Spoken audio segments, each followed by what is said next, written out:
Yeah. 13,000 in Portugal, that's arena talk. You still on your training day, you eat the heart. Alright guys, so today I have another very, very special guest. I have my boy Noah fucking Brewer here. I know I could not believe he showed up either, but this dude is a fucking Facebook wizard. Yeah, that's right, you heard me right. I know they're rare like unicorns, but this is the real fucking deal, okay? And today we're all gonna be talking about some of the shit that he knows and kind of just pick his brain a little bit. So for the few people that don't know Mr. Brewer here, can you just introduce yourself and kind of tell them what you do?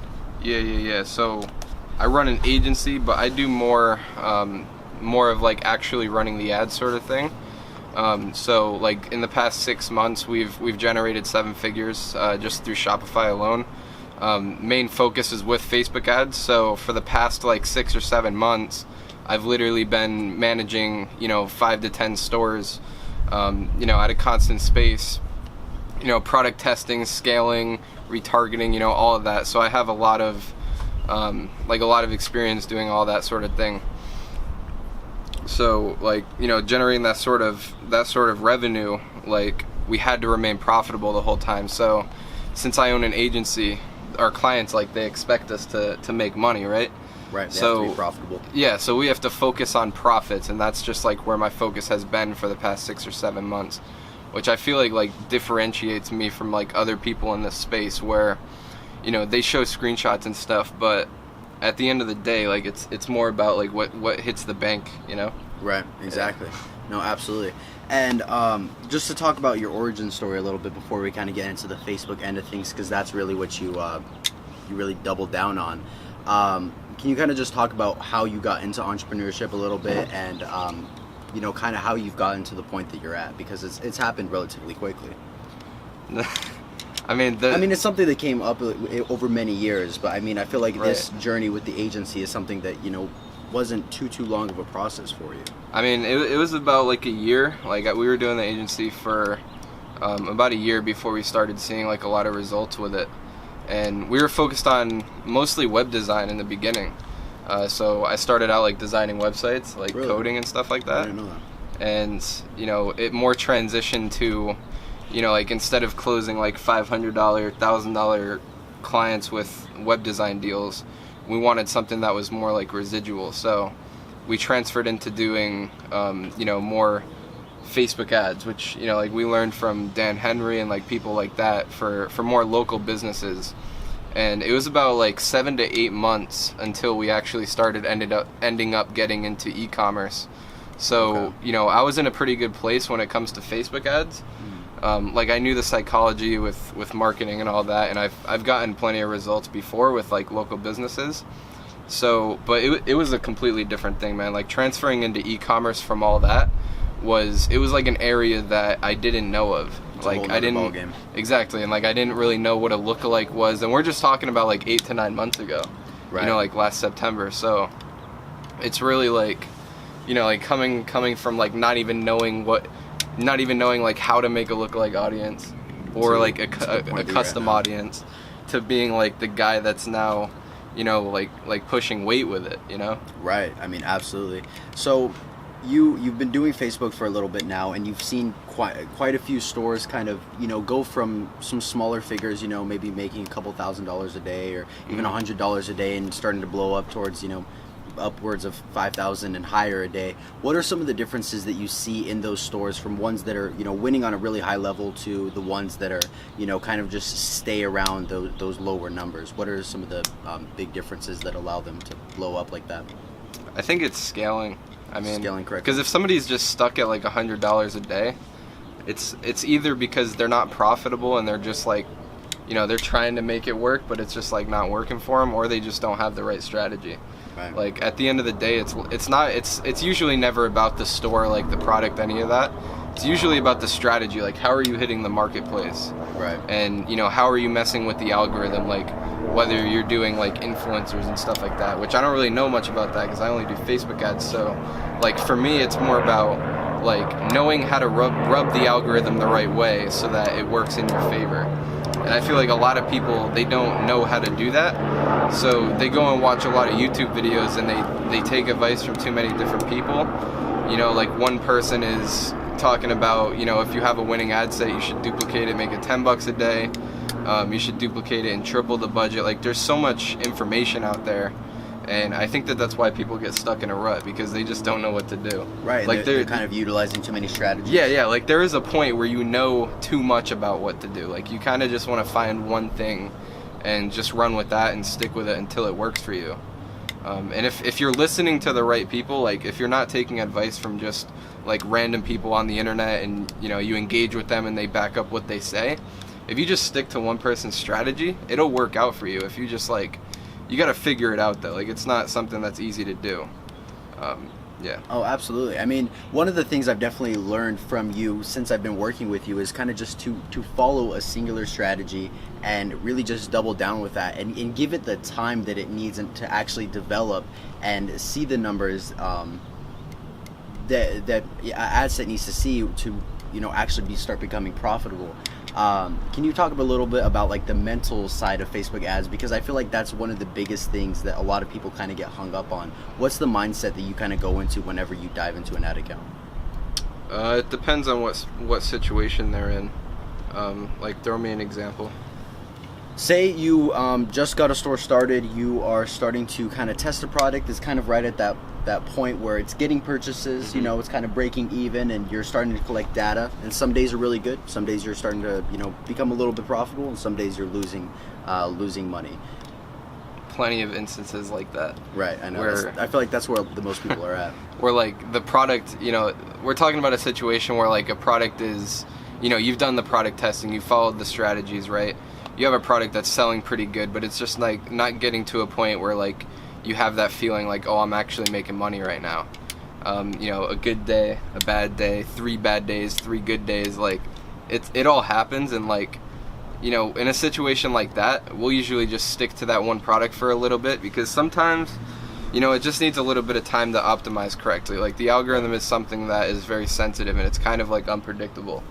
So, you know, I'll usually just stick with it for a while, but usually if we spend like $1,000 and it's still not profitable, we'll usually just kill it, okay, you know, and move on. And I'm not talking about like each individual ad set, because right, like it really depends. Like, if you've made 40 ad sets and like only 3 of them are profitable, you know, like, you know, you're not going to scale that product too successfully. So, and I feel like that's like around the point where we would just start moving on, and that's happened plenty of times. Absolutely. What's kind of the testing strategy then? If to back up a little bit, if you were at the beginning of a store, and say you've gone through a product and it failed, it didn't end up working out with that, would you say it's still okay to continue with that pixel and kind of continue to push forward and start looking for other products? And how quickly would you move on from one product to the next?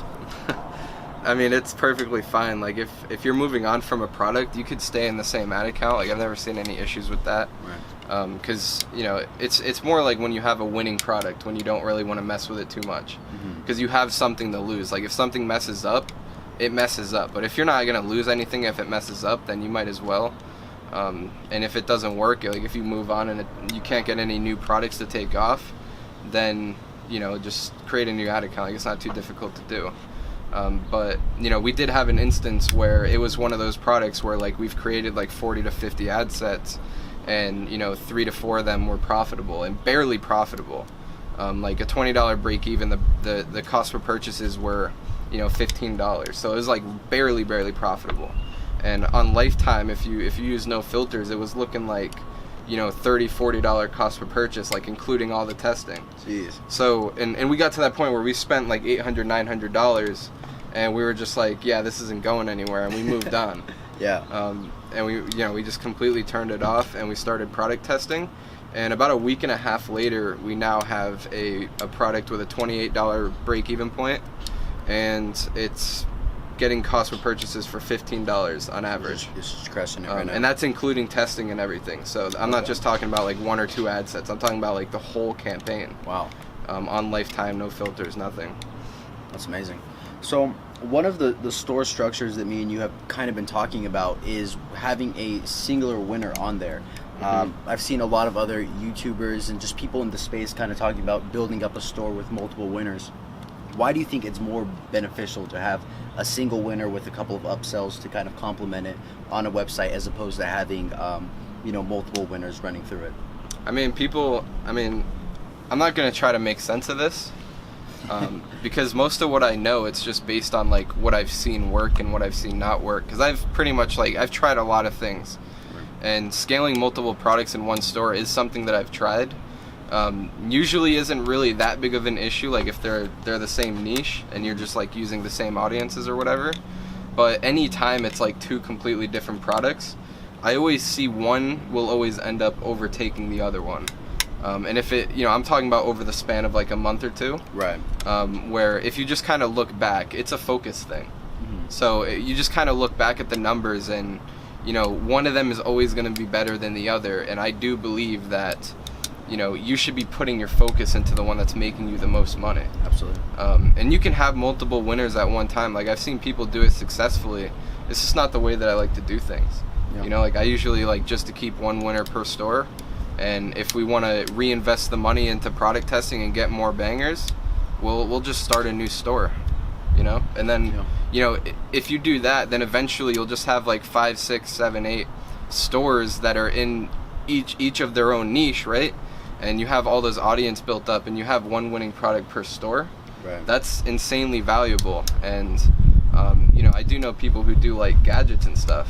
Yeah. So because they're relatively similar, so they might have like different collections of data. Right. But their problem with that is like their products don't last very long. Right, because everything's evolving so quickly. Right. Yeah. So they have to do numerous products. Absolutely. But I don't like working with stores like that because it's not long term enough for me. Like I don't always want to be chasing like the next winner. I want to just cultivate an audience and just take advantage of that. Yeah, absolutely. So kind of just to go back to what you said, a lot of what you know now is kind of just from experience, and I feel like that goes with anything. If you could kind of go back though, before you've had the experience, kind of really going deep with as many ad accounts as you have, because when you look at the list of ad accounts that this guy has, it is freaking insane. But before all of that experience, is there anything that you wish you could have told yourself that would have kind of cut down on your learning curve to get a little bit closer to where you are currently? Honestly, no, man. No? I think everything has just, like, all the mistakes that I've made, like, everything that I've done has literally just made me into who I am right now. So it's purposeful?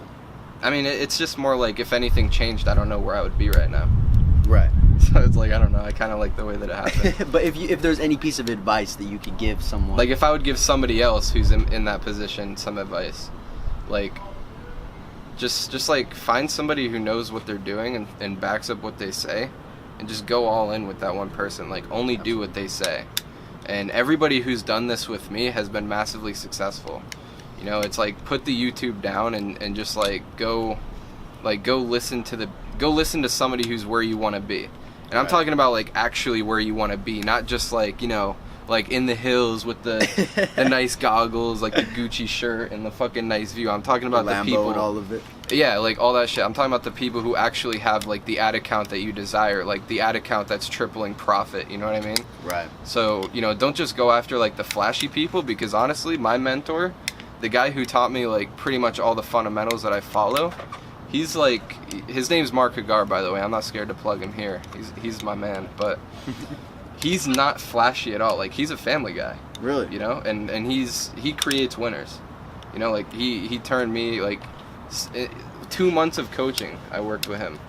And I just went all in with what he said. Like I didn't listen to anybody else. Like if you told me something that he didn't agree with, you were wrong. Like in my mind, I just didn't listen to you. I just didn't acknowledge it. And that kind of goes back to the whole thing where you're following a singular strategy. Exactly. It's focus. That's like the focus that a lot of people lack. Yeah. And that's why they just run in circles. So, and that's something that he taught me. Like when he first started teaching me, he's like, if I'm going to teach you, I'm going to teach you. Nobody else. Like you're going to do what I say. Which is like, it sounds fucked up, but it made so much sense to me for some reason. I just did it, and I got insane results with it.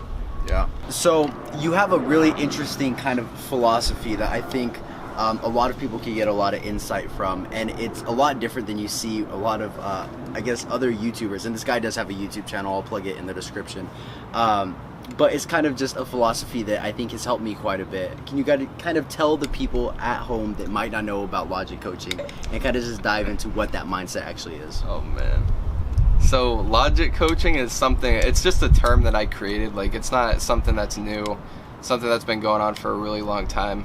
Essentially what it is it's people who are supposed to be mentors, trying to position themselves as an authority, like trying to like reach out to you or make a video or whatever. Right. And they're just essentially putting content out there to put it out there. But essentially what it is they teach things that make sense and not things that make money. Like anybody who I've ever talked to who actually knows what they're doing in this game, they will agree with you that doing Facebook ads is very illogical. Like a lot of the shit that works really, really well is, it just doesn't make sense. And it's hard to like explain it, but like here's a good way to explain it. Like a lot of people say that like 1% lookalikes do better than 10% lookalikes. Even Facebook says that. Like if you're on the lookalike page, it literally says the 1% is a higher quality audience than a 10%, right? Right. But like anybody who's ever actually done it, and I've seen it numerous times, they know that like It's not an indication on how the ad set's actually going to exactly like I've had 10% do better than a 1%. I'm doing an interview right now, bro. So like essentially like even like 5, 6, 7% do better than 1%. Like I've had 1% not even work, so like Facebook doesn't even know how their platform works, Right. And like essentially what they do is they get on video and they're just like, they're saying it because it makes sense, because you'll resonate with it. You think of it like, oh yeah, the 1% audience, it's smaller, it's more targeted, it makes sense that it'll do better than the others. Right. So you look at that person and you're like, wow, this guy really knows what he's talking about. And that's logic coaching. It's basically like people who like, I wouldn't say pretend or act, it's just people who say shit that, just because it makes sense and not because it doesn't actually mean it's true. Yeah, not because it actually makes money. Yeah, this is something that we've actually been talking about, just because since I've been in LA, I've been able to kind of just pick Noah's brain and see exactly where his mindset is and kind of how his process for running through Facebook ads. And one of the things we kind of touched on was retargeting, because what I've always done with my retargeting, the way that I've always structured it is I do a 3-day, then a 7-day, and then a 14-day, and I structure it so that there's different offers for each retargeting. And Noah kind of looked at me like I was a dumbass when I said that, and he's like, why don't you just have the same post for all of it? And I was like, well, why would you do that? And then his answer was, because it works. Can you kind of talk about what you do with retargeting, how you structure that, and what you've seen actually work the best with some of your clients? Yeah, I mean, retargeting is kind of like one of those things where it's really hard to find a pattern with, just because, it's different with every product. Like, right. The person who sees a watch and the person who's going to buy a watch is different than the person who's going to like see a shoe and buy a shoe. Right. You know what I mean? So you kind of have to test everything. Like if you really want to go deep with retargeting, you have to test every different angle. And, even if I wanted to, I couldn't really tell you all of them. You just got to get creative with it. Like there's so much that you can do. The 3-day retargeting is really crushing it for you. Right, yeah. But I can't get that to work for anybody else. Really? I can't get it to work. But what does really work for a lot of people is 7-day retargeting, 14-day. Right. I usually just start out with 180 days. Really? Like absolutely everybody in that audience. And that, dude, we had a page view 180, same post, getting cost per purchases for like $3 on a $40 margin, and it was very, very consistent. Yeah. Yeah, so it's like, you just kind of got to feel it out. Like there's no right or wrong way to do it. Right. But the same post thing, it came out of laziness, Right, like yeah. everybody says it has to be a different post. You got to offer a discount, $20, whatever, and then it's just like, I'm just gonna do it with the same post. Like it was just an idea, and then it actually doesn't do bad. Like it just does well. It does well. Yeah, Right. because it's like you're showing it to the same people, so You're showing it to the same people, and then it's also like how much of that post are people actually going to remember? They're being thrown so many things at like once, constantly throughout the day. How like articulately are they going to be able to recall that advertisement? Right. And I mean, I don't even try to make sense of it. I just know that it works. Yeah, which is like, which really comes down to what Facebook ads is, because it doesn't make sense. It's just like whatever works, keep doing it. Yeah. Like there's a million reasons why it could work. It just fucking works. Right. Well, if if you could tell anybody, you know, these guys, any piece of advice that might be able to kind of just excel their Facebook game. And if you guys want to, you know, watch any of Noah's videos, it's all about Facebook, how to crush it, and he has a lot of really, really valuable content, so you guys will definitely have to check that out and hit that little red subscribe button for him. But if there's any piece of advice that you could kind of give the people at home to, you know, just level up their Facebook game, can you just throw something out there for them? Subscribe to my YouTube channel. Peace. Wake up to the bank, I'm getting richer every day. I got a lot up on my plate, ay. And I'm feeling great, there is no way that I could wait, so I'ma do it